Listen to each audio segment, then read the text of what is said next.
I liked it. What I enjoyed that maybe you mentioned, but I thought of it also watching, is a lot of the time they do hockey shows. They pick the actor, but they don't pick someone who can skate. And you can immediately tell if someone actually knows how to skate or not if you know what you're doing. And I appreciated that, like, during the hockey sequences, it was like, okay, these guys all played for the most part. Most of the team don't have speaking lines. Like all of the gyms rarely say more than one word at a time. One of the star players literally can't speak the language. He only speaks in some other one. No one knows it. The other one, I don't think talks. Like there are like 3 speaking hockey players in the game. Yeah, there's not a lot. I bet they kind of hamstrung themselves by being like, we're only going to get actors who can actually skate and not appear foolish on the ice. And then after like a month, they're like, ugh. Going to be a lot of non-speaking roles in on this team, but I did check and like so banged up as this one. A Steve couple Carell of them. Skate.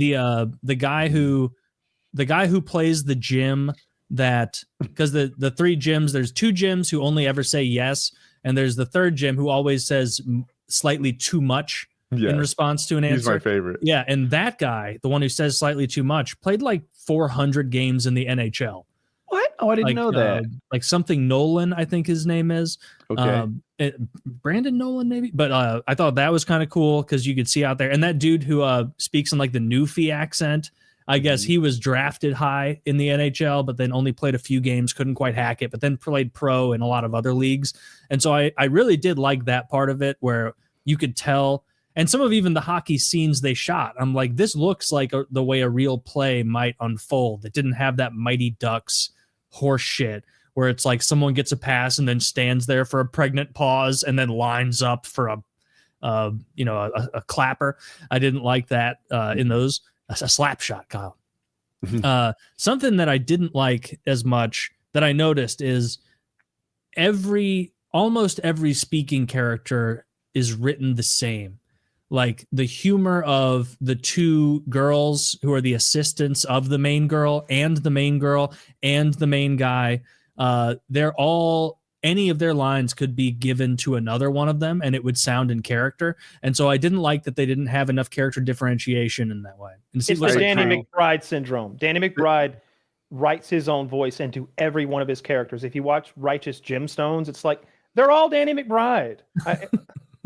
There's some exceptions. The reporter girlfriend comes to mind. Sure. Oh, there are exceptions. Yeah. Yeah. But generally, I think you're right. And I thought it was just fun. In my opinion, the fast talking humor, too much of that. The thing that I think they consider their strength, to me, is their weakness. I really want a little more character arc, a little more hockey. I enjoy the hockey. Maybe I do too. Maybe just players are like that. But overall, it was really good. I liked it. I guess how the last season ends. Yes, now I do. He becomes a coach. Yeah.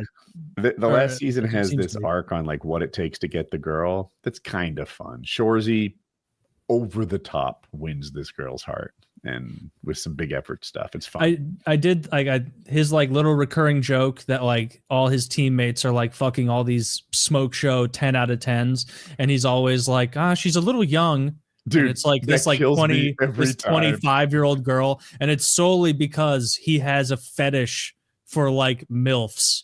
Yes. That's it. Like his dream woman's about 40, and they'll show a woman that Kyle would call a 10, which is rare, and he's like, yeah, a little young. Yeah. Meanwhile, all his friends have to love that because they're like, more for me. This guy's like fucking cougar hunting out there. Yeah. Nobody else. But overall, like I like the hockey parts a lot.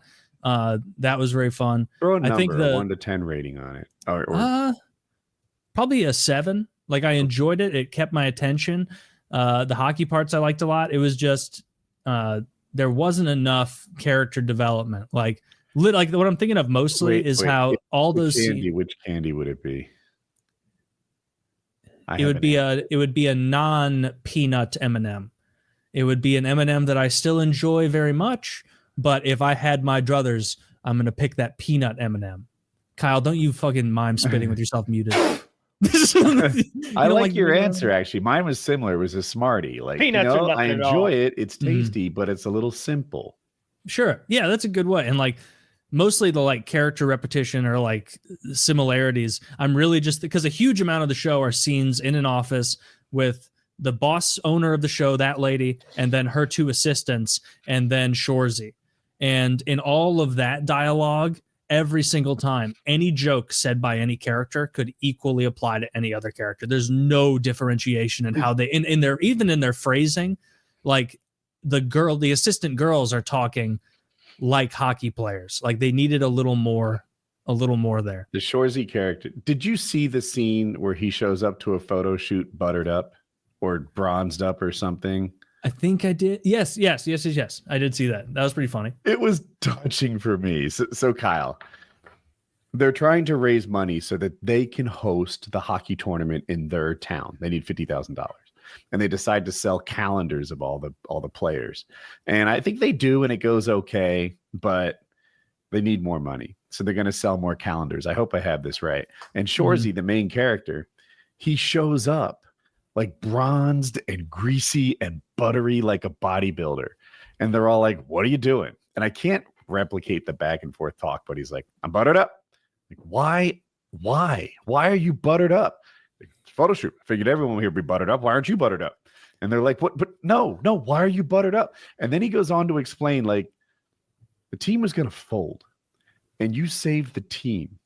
And now I will do anything for you because you saved the thing that I love. So here I am, buttered up.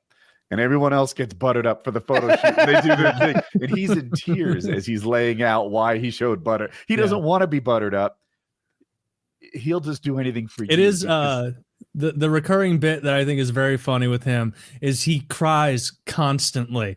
Like all it takes is just the tiniest little thing and he'll just like start to cry in public.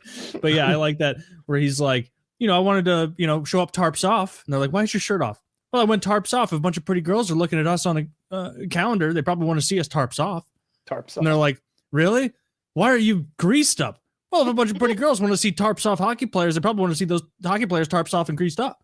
And it's like, it's very like, it has a lot of good, funny moments. It's just, I don't have, and it's a comedy show. So of course you're not going to get this, but the dialogue leaves some wanting sometimes. And especially, I think it's only, every season is only 6 episodes and they're like 20-minute episodes. And so maybe I've seen all 3 of the first seasons. If it was a snack food, it would be the Fritos you get from a vending machine. You're like, this is less than I expected. Yeah. I didn't expect much. This is still less.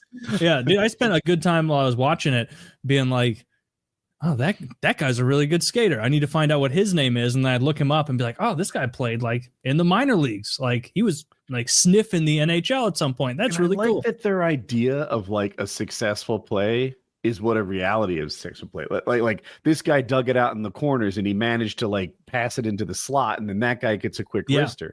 The Mighty Ducks version of that would be something ridiculous, a ballerina, or like you said, the big pause where we get to watch him do the hardest slap shot, as if the knuckle a slap shot that's 10% harder than mine has goalies fearing. Yeah, he's going to need to put like 50 miles per hour on that bitch for a straight ahead shot to matter.